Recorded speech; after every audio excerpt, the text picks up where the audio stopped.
नमस्कार आप सभी को। मैं राकेश कुमार और आप सभी का स्वागत है आज के इस सेशन के अंदर, जहां पे मैं आपसे बहुत इंटरेस्टिंग पॉइंट्स पे बात करने वाला हूं। उससे पहले कि मैं इस सेशन को स्टार्ट करूं, मैं चाहता हूं कि आप लोग RRR ब्लॉगर को सब्सक्राइब करें और बेल आइकन को जरूर दबाएं, ताकि सारे नोटिफिकेशन आप तक बिल्कुल टाइमली पहुंचे और आप अपडेटेड रहें हमेशा के लिए। राइट।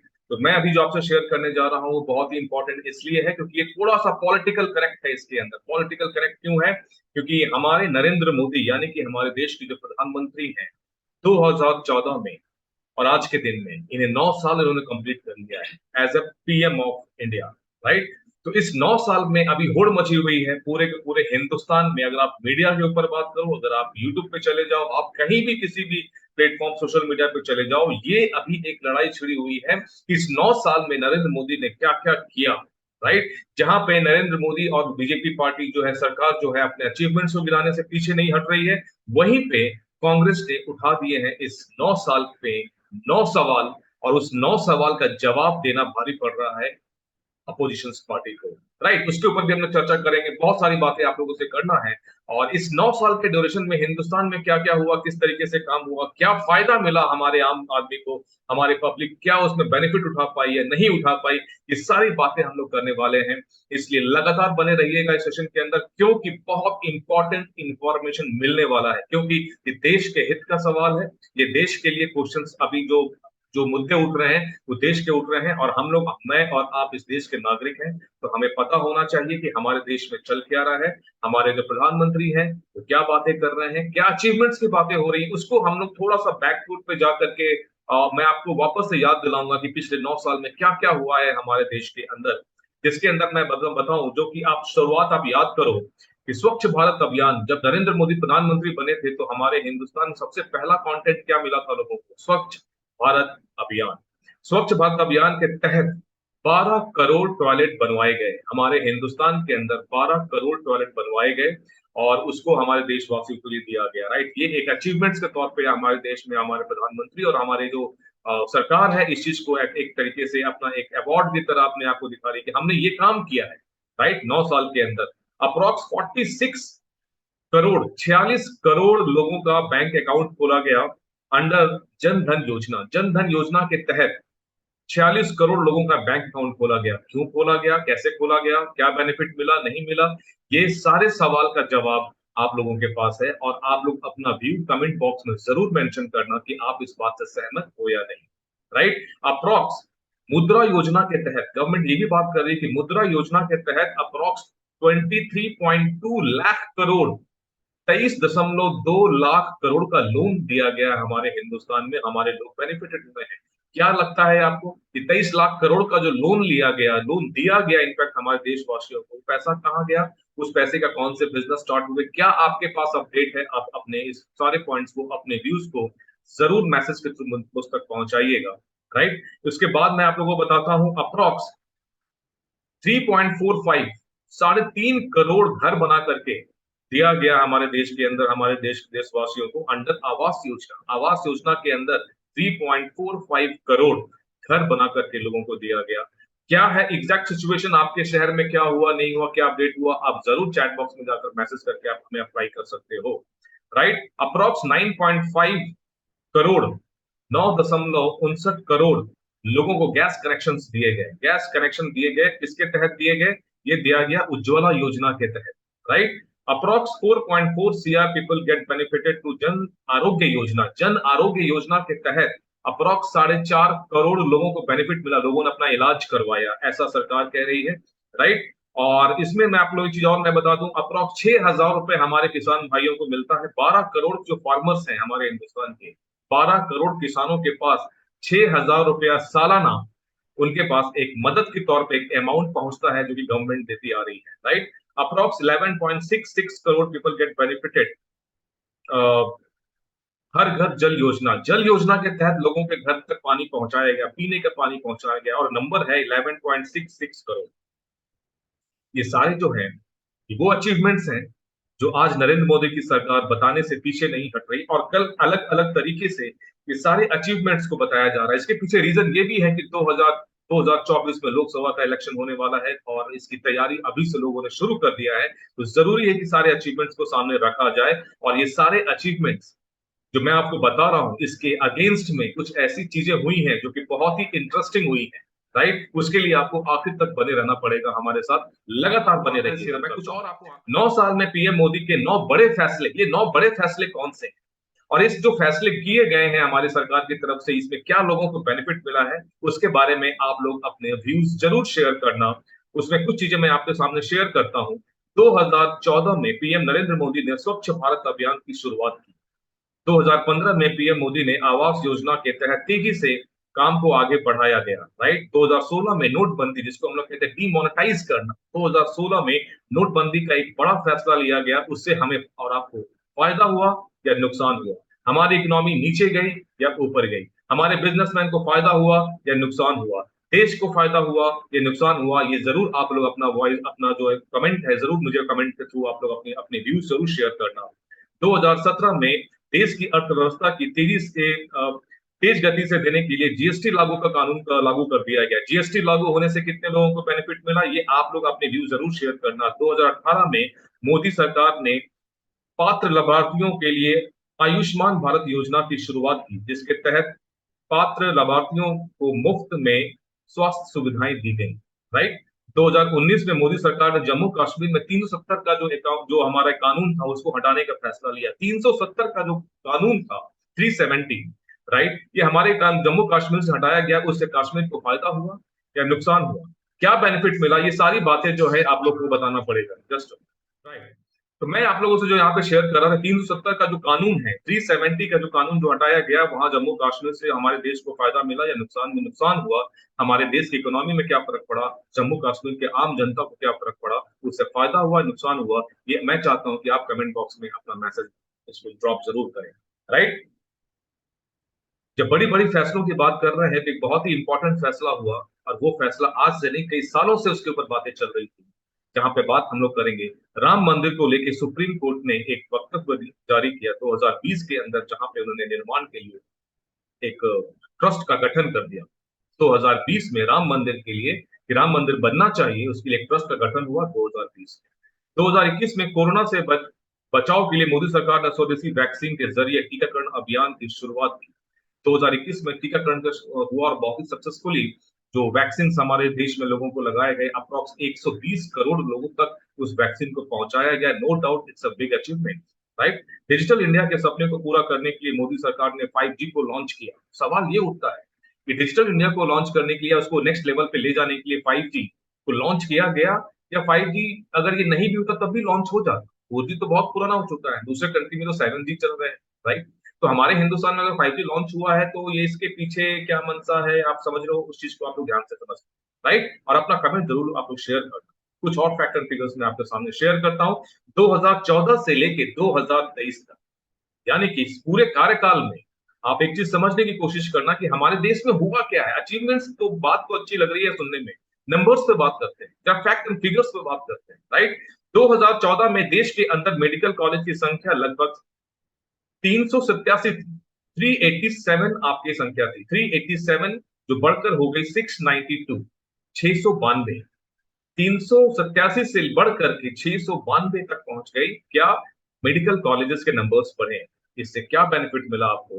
क्या हमारे यहाँ डॉक्टर्स बढ़े? क्या बेनिफिट हुआ? एक्चुअल ग्राउंडेड वर्क क्या है? अगर आपके पास कोई व्यू है या आपके पास कोई इंफॉर्मेशन है तो कमेंट बॉक्स में अपनी अपनी वक्तव्य जरूर रखिएगा, राइट? आगे बढ़ते हैं और आपको बताते हैं 2023 में एम्स की संख्या बढ़कर 24 हो गई, जो पहले 6 थी। हमारे हिंदुस्तान में 2014 से पहले 6 एम्स हुआ करती थी, जो बढ़ के अब 24 हो गई है, लगभग 4 गुना। इस 9 साल की जर्नी में 4 गुना एम्स का नंबर बढ़ा। बट क्या वो एम्स वर्किंग में है? क्या वहां प्रॉपर ट्रीटमेंट लोगों को मिल रहा है? ये सारे सवाल हैं अभी भी, राइट? उसमें अगर आप लोग कोई अपना व्यू शेयर करना चाहें, मैं चाहता हूं आप सभी लोग इसमें पार्टिसिपेट कीजिए, अपना व्यू जरूर शेयर कीजिए, राइट? आगे बढ़ते हैं और आगे मैं आपको बताता हूं, 2014 तक देश में 723 यूनिवर्सिटीज थी, यूनिवर्सिटीज, राइट? 723 यूनिवर्सिटीज थे। 723 यूनिवर्सिटी से बढ़ के 2023 में ये यूनिवर्सिटी 1472 हो चुकी है, राइट? 1472 हो चुकी है। इसी तरीके से 2014 में देश में 16 आईआईटी संस्थान थे। Indian institute of technology IIT, right, जो 2023 में बढ़ के 23 हो चुके हैं, 16 से 23 हो चुके हैं, राइट। 2014 में देश में 13 IIM थे, इंडियन इंस्टीट्यूट ऑफ मैनेजमेंट, जो अब बढ़ के 20 हो चुके हैं। नंबर्स तो बढ़ रहे हैं, क्या लोगों को बेनिफिट मिल पा रहा है, क्या लोग पढ़ के IIM से पढ़ के उनकी जॉब लग पा रही है, ये सारे सवाल कनेक्टेड है, उसके ऊपर भी हम लोग चर्चा करेंगे, राइट। 2014 में भारत में बिजली की उत्पादन क्षमता 2.34 लाख मेगावाट, ठीक है, जो 2023 में बढ़ के 4.17 लाख मेगावाट हो गई। 2014 में तक देश में 13 करोड़ गैस कनेक्शन हुआ करते थे। 2014 या 14 से पहले तक 14 करोड़ लोगों के पास गैस कनेक्शन था। वो 2023 में बढ़ के 31 करोड़ हो गए, यानी कि हमारे देश में 31 करोड़ ऐसे घर हैं जहां पे गैस का कनेक्शन दिया गया है। 2014 तक देश में नेशनल हाईवे की पहुंच 91,287 किलोमीटर, मतलब 91,287 किलोमीटर तक थी, जो बढ़कर 2023 में 1,44,000 लाख किलोमीटर तक हो चुकी है। 2014 देश में तो 2014 तक देश में एयरपोर्ट की संख्या 74 थी, 74 एयरपोर्ट्स हुआ करती थी 2014 से पहले, जो अब बढ़कर के लगभग 148 यानी कि जस्ट डबल हो चुकी है, दुगनी हो चुकी है। 2014 तक देश में रेल मार्गों का 21,614 किलोमीटर का हिस्सा इलेक्ट्रिफिकेशन के थ्रू चेंज हुआ है, मतलब डीजल, जहां पे डीजल ट्रेनें चलती थी वहां पे इलेक्ट्रिफिकेशन का सुविधा दे दिया गया, इलेक्ट्रिक ट्रेनें चलने लगी, राइट। वो कितने किलोमीटर हुआ करते थे? 21,614, राइट, जो 2023 में बढ़कर 58,812 किलोमीटर तक पहुंच चुकी है। ये कुछ ऐसे फिगर्स मैंने आपके सामने रखे जहां पे आज पूरी की पूरी सरकार के हर एक, जितने भी पॉलिटिशियंस हैं, जितने भी लोग हैं, जितने भी पॉलिटिक्स के हमारे हिंदुस्तान के जितने भी लोग हैं, वो लोग खुल करके ये बातें कर रहे हैं, अपने अचीवमेंट्स के बारे में बात कर रहे हैं, राइट, राइट। अब मैं जो आप लोगों से बात करने वाला हूं, कुछ और फैक्ट फिगर्स के बारे में आपसे शेयर करेंगे। मैं आज आप लोग को पूरा का पूरा चिट्ठा आपके सामने मैं खोलने वाला हूं, आप लोग ध्यान से समझिएगा, आपको पूरी अंडरस्टैंडिंग हो जाएगी यहाँ पे कि हमारे देश में पिछले 9 साल में क्या क्या हुआ और वो हमारे लिए बेनिफिट हुआ या नहीं हुआ, सारी बातें हम लोग यहाँ पे करने वाले हैं। बात जीडीपी की भी हम आपसे करेंगे कि मोदी सरकार के आने से पहले जीडीपी क्या हुआ करती थी, उनके आने के बाद जीडीपी क्या हुई, राइट। जीडीपी के बारे में भी हम लोग बात करने वाले हैं। हमारा जीडीपी जो हिंदुस्तान का था, यानी कि 2014 से पहले कितना था?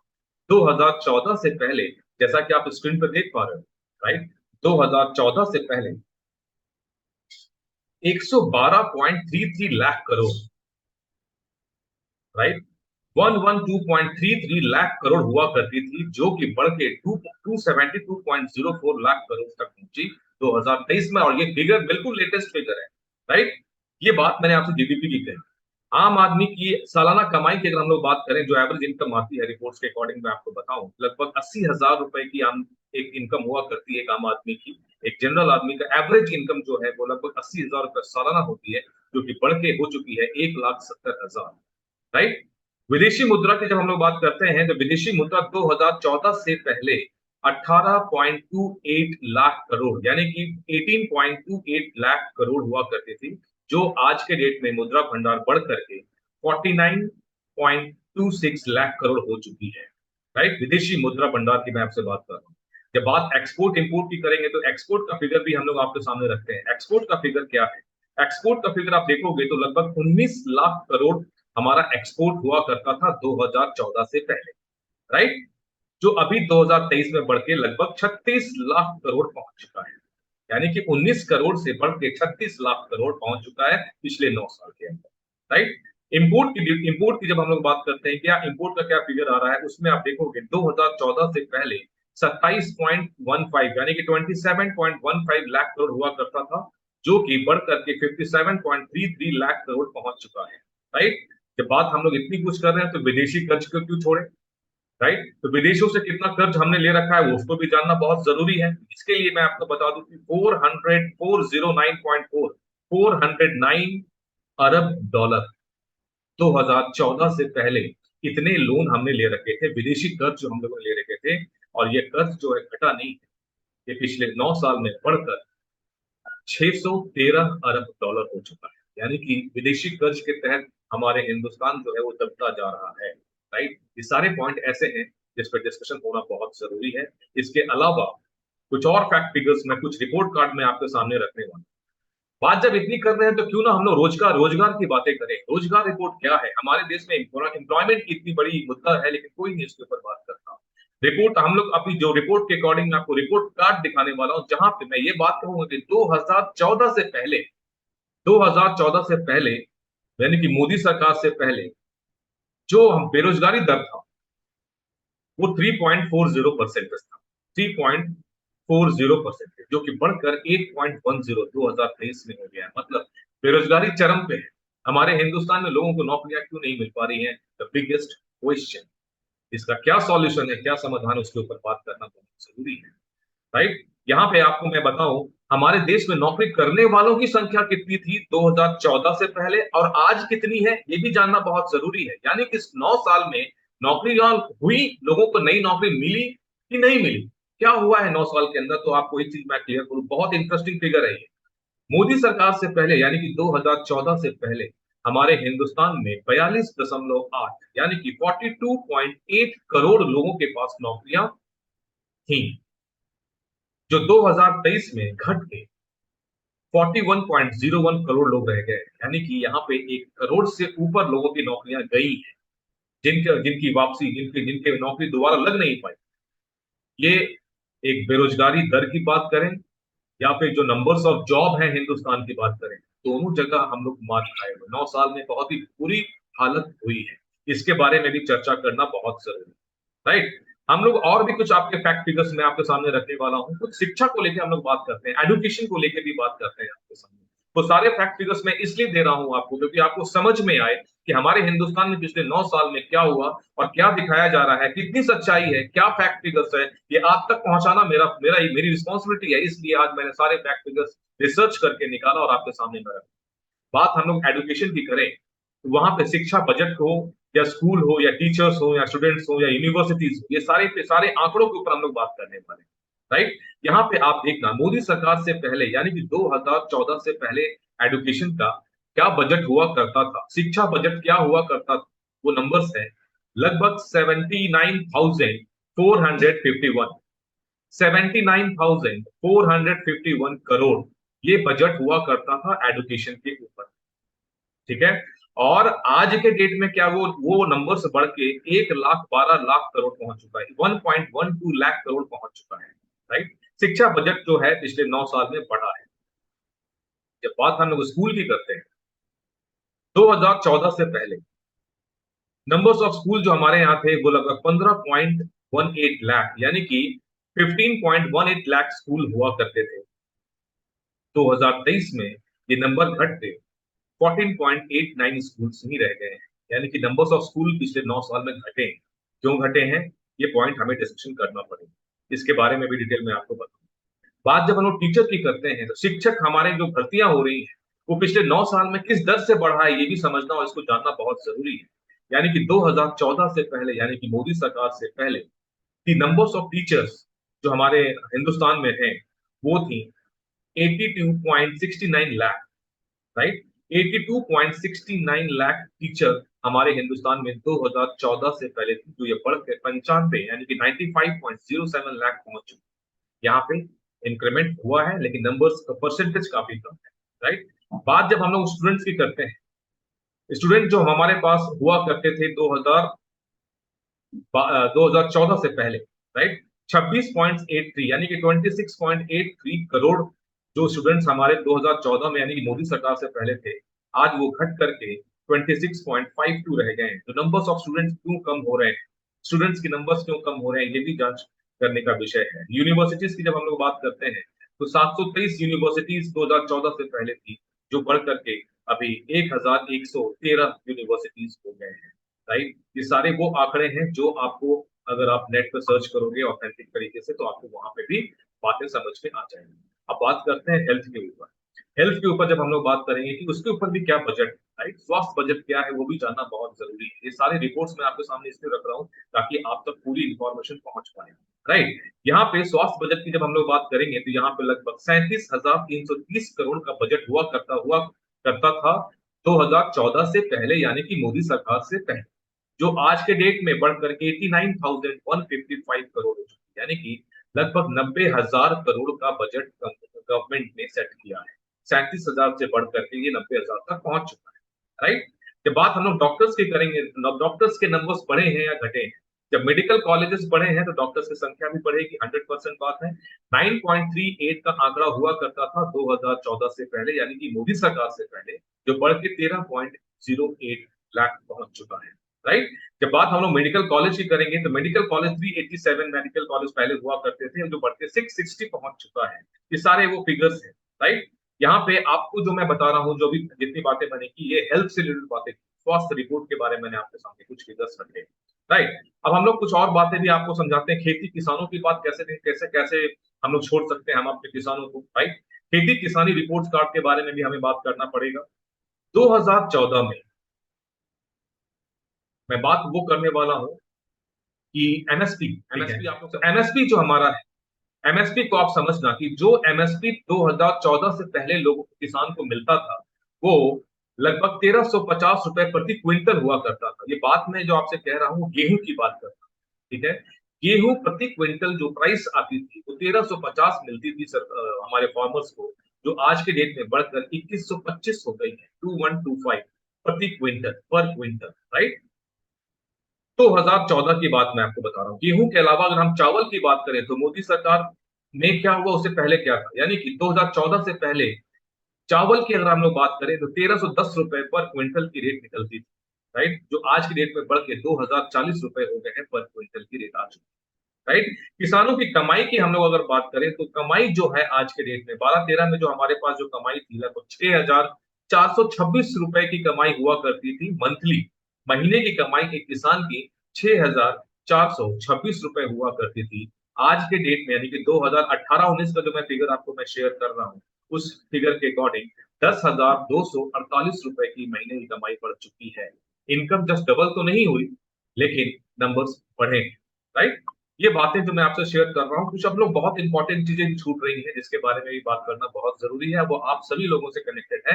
महंगाई का रिपोर्ट कार्ड के अंदर जब बात आती है पेट्रोलियम की, यानी कि फ्यूल, राइट, तो पेट्रोल की कीमत यानी कि 2014 से पहले, ये सब की दुखती रग है, 14 से पहले 72 रुपए हुआ करते थे, 72.26। 2014 से पहले पेट्रोल पर लीटर जो कॉस्ट आती थी, प्राइस आती थी, वो 72 रुपए की आती थी, जो कि आज के डेट में बढ़ के 96 रुपए 72 पैसे पहुंच चुकी है, राइट। जब बात हम डीजल की करते हैं, डीजल 2014 से पहले 55 रुपए हुआ करती थी, जो बढ़ करके आज के डेट में 90 रुपए हो गई, राइट। सिलेंडर की हम जब बात करते हैं, गैस सिलेंडर की बात करते हैं, जो कि हर घर में यूज हो रहा है, 40 करोड़ लोगों के कनेक्शन दिए गए, लेकिन गैस की प्राइस भी बढ़ा दी गई।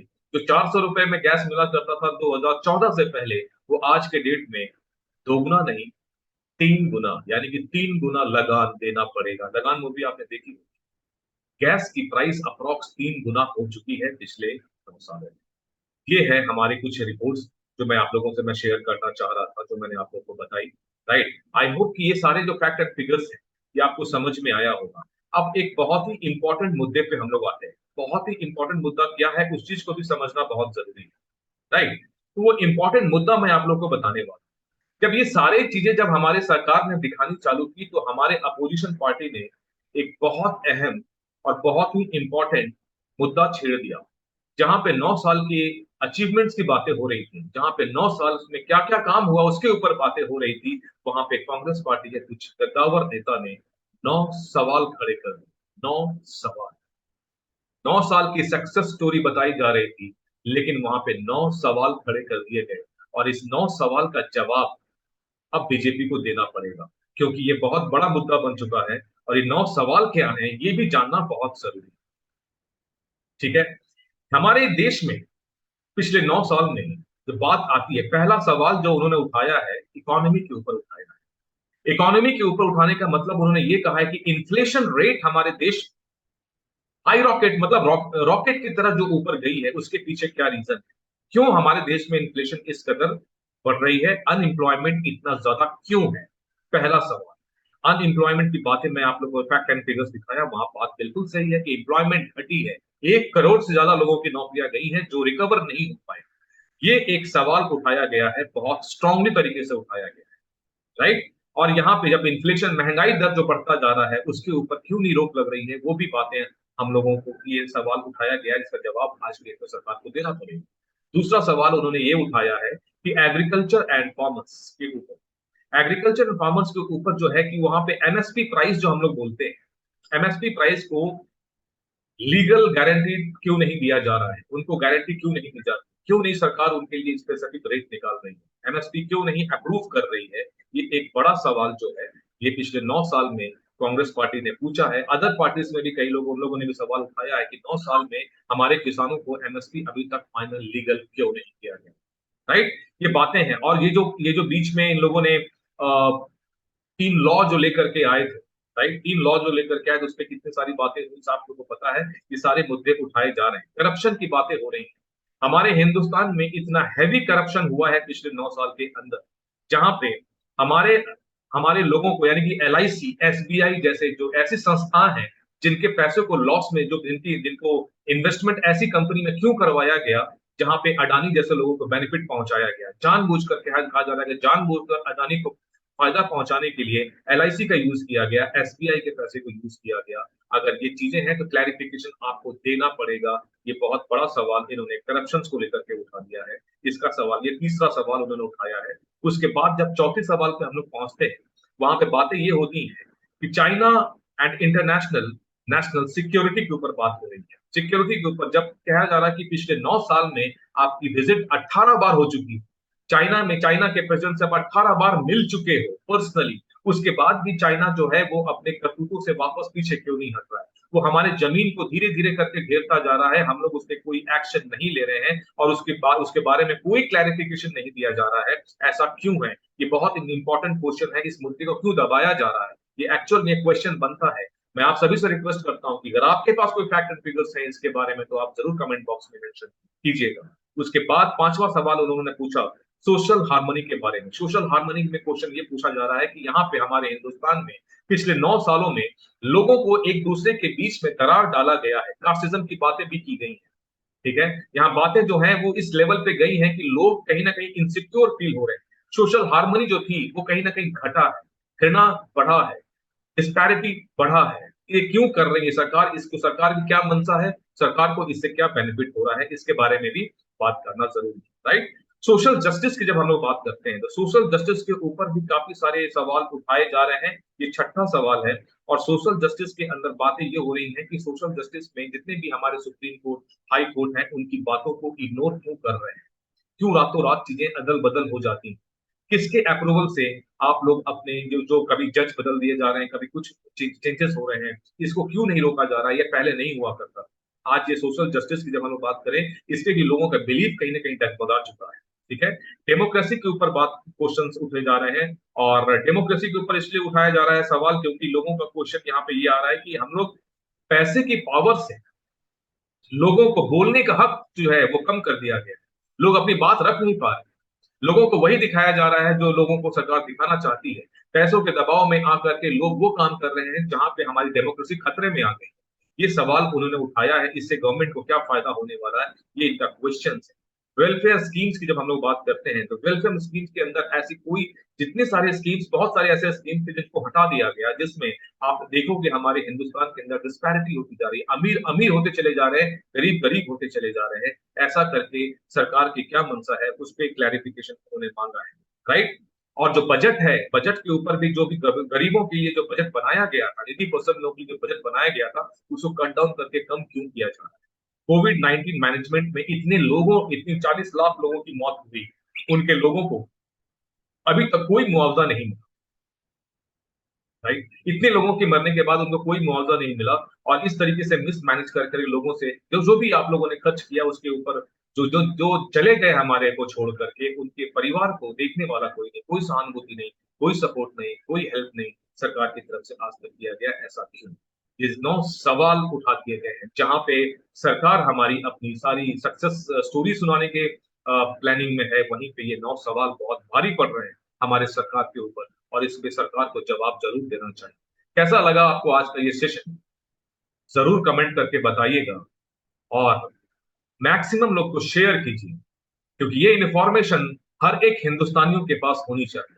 ये हमारा हक है कि हम हर एक फैक्ट फिगर्स को जाने कि हमारे देश में चल क्या रहा है, एक्चुअल में जो बताया जा रहा है और जो एक्चुअल में जमीनी हकीकत क्या है, ये फिगर्स समझने पड़ेंगे, ये फिगर्स हमें देखने पड़ेंगे, राइट? ये सारी चीजों पे हमें वर्क करना पड़ेगा और भी इस तरह के कई सारे कंटेंट जो मैं आपके सामने लेकर के आऊंगा, जहां पे मैं आपको इन डेप्थ नॉलेज दूंगा। और इसीलिए मैं कहता हूं कि RRR ब्लॉगर को जरूर सब्सक्राइब करें, क्योंकि यहाँ पे मैं हर तरीके के अपडेट्स आपके सामने रखने वाला हूँ, चाहे वो एंटरटेनमेंट का हो, चाहे वो एजुकेशन का हो, चाहे वो इनकम सोर्स हो, चाहे वो अलग अलग कैटेगरी के ऊपर हम लोग यहाँ पे बात करने वाले हैं। और आप सबको बहुत मजा आने वाला है। आप सभी से रिक्वेस्ट है कि आज के इस कंटेंट को मैक्सिमम लोगों तक सब्सक्राइब कीजिए, मैक्सिमम लोग तक पहुंचाइए। आप सभी लोग इस चैनल को बढ़ाइए, सब्सक्राइब कीजिए, प्यार दीजिए, और मैं ऐसा ही इसी तरीके से कंटेंट आपसे लगातार शेयर करता रहूंगा। आज के लिए इतना ही काफी है। Thank you so much. और जल्द ही मैं एक नए वीडियो, एक नए कंटेंट के साथ आपके साथ हूँ। तब तक के लिए शब्बा है। Thank you so much to all of you.